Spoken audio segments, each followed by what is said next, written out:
জানিয়ে দিব এইমাত্র পাওয়া গুরুত্বপূর্ণ আপডেট আন্তর্জাতিক সংবাদ। গ্রেফতারের আতঙ্কে নেতানিয়াহু প্রতিরোধের চেষ্টায় যুক্তরাষ্ট্র। এবার সবকুল হারিয়ে ফেলেছেন এই প্রধানমন্ত্রী। আইসিসি থেকে সরাসরি গ্রেফতারি পরোয়ানা জারি, যে কোনো সময় হাতে হাতকড়া উঠতে পারে নেতানিয়াহুর। এদিকে রাশিয়ার ক্ষেপণাস্ত্র হামলায় ইউক্রেনের 4টি বিদ্যুৎ কেন্দ্র ধ্বংস। জানাবো গাজায় ইসরায়েলের আন্তর্জাতিক আইন লঙ্ঘন প্রশ্নে বিভক্ত মার্কিন প্রশাসন। থাকবে যুক্তরাষ্ট্র জুড়ে ফিলিস্তিনের পক্ষে নজিরবিহীন বিক্ষোভ, ইসরায়েল নীতি অবশ্যই বদলাতে হবে। এবং সর্বশেষ জানিয়ে দিব রাফাতে স্থলাভিযান স্থগিত করতে যে শর্ত দিল ইসরায়েল। দর্শক, শুনছিলেন সংবাদ শিরোনাম, এবারে থাকছে বিস্তারিত। তার আগে আমাদের ভিডিওটিতে একটি লাইক দিন এবং সংবাদটি কোন জেলা থেকে শুনছেন এবং দেখছেন কমেন্ট বক্সে লিখে জানান। আমাদের চ্যানেলটি সাবস্ক্রাইব করুন এবং পরবর্তী আপডেট সবার আগে পেতে আমাদের সাথেই জুড়ে থাকুন। গ্রেফতারের আতঙ্কে নেতানিয়াহু প্রতিরোধের চেষ্টায় যুক্তরাষ্ট্র। আন্তর্জাতিক ফৌজদারি আদালতের গ্রেফতারি পরোয়ানা ঠেকানোর জন্য যুক্তরাষ্ট্র সর্বাত্মক কূটনৈতিক চেষ্টা চালিয়ে যাচ্ছে। আইসিসির ইসরায়েলি প্রধানমন্ত্রী বেনিয়ামিন নেতানিয়াহু এবং অন্যান্য ইসরায়েলি কর্মকর্তাদের বিরুদ্ধে গ্রেফতারি পরোয়ানা জারি করতে যাচ্ছে বলে বেশ কয়েকটি ইসরায়েলি মিডিয়ার খবরে বলা হয়েছে। নিউজ সাইট ওয়ালার বিশ্লেষক বেন কাপসিট লিখেছেন, নেতানিয়াহু তার বিরুদ্ধে হেক্স বিশ্ববিদ্যালয় আদালতের গ্রেফতারি পরোয়ানা জারির সংখ্যায় অস্বাভাবিক চেপে রয়েছেন। নেতানিয়াহু এবং অন্যান্য ইসরায়েলি নেতাদের বিরুদ্ধে গ্রেফতারি পরোয়ানা জারির অর্থ হল ইসরায়েলের আন্তর্জাতিক সুনামে বড় ধরনের আঘাত। কাপসিট লিখেছেন, গ্রেফতারি পরোয়ানা প্রতিরোধে নেতানিয়াহু বিরতিহীনভাবে টেলিফোনে চেষ্টা করে যাচ্ছেন।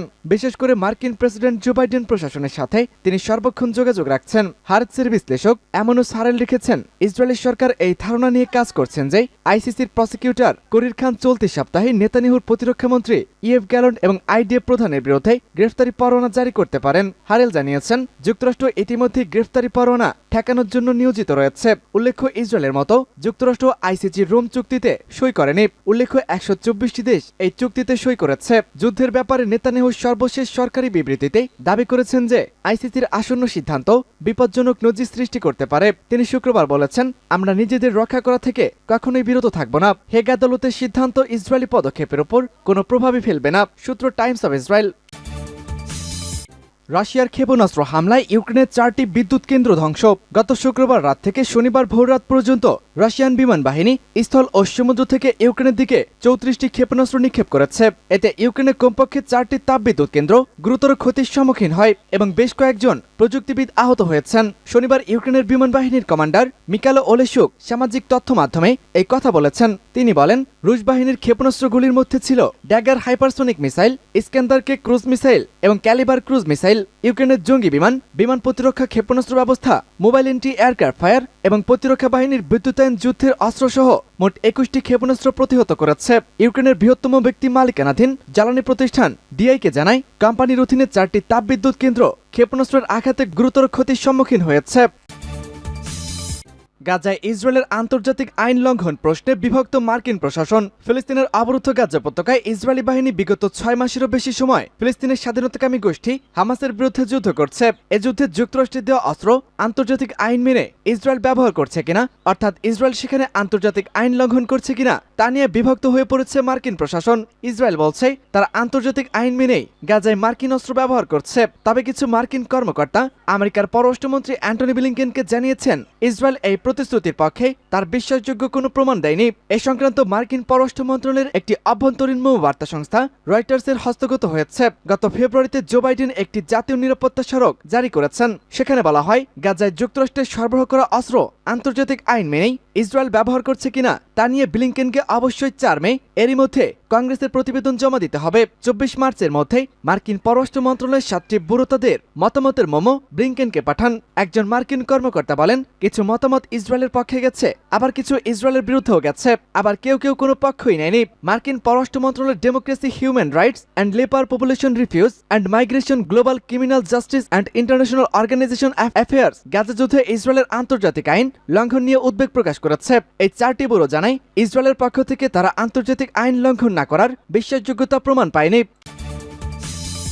যুক্তরাষ্ট্র জুড়ে ফিলিস্তিনের পক্ষে নজিরবিহীন বিক্ষোভ, ইসরায়েল নীতি বদলাতে হবে।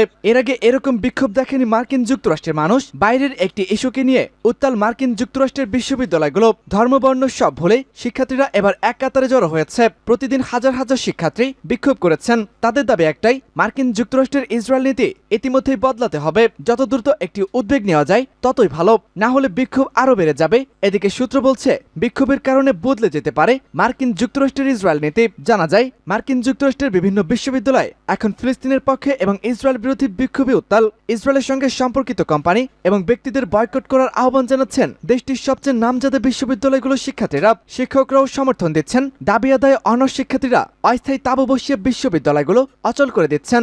আন্দোলন ক্রমশই জোরালো হচ্ছে, ছড়িয়ে পড়ছে নতুন নতুন শিক্ষা প্রতিষ্ঠানে। বিশেষজ্ঞরা বলছেন, নজিরবিহীন এই ছাত্র বিক্ষোভ দীর্ঘমেয়াদে যুক্তরাষ্ট্রের ইসরায়েল নীতি বদলে দিতে পারে। প্রতিষ্ঠার পর থেকেই যুক্তরাষ্ট্র ইহুদিবাদী দেশটির বড় পৃষ্ঠপোষক, অস্ত্রদাতা এবং আর্থিক সহায়তাকারী। তবে তরুণ প্রজন্মের আদালতে তাতে ভালো পরিবর্তন আসতে পারে।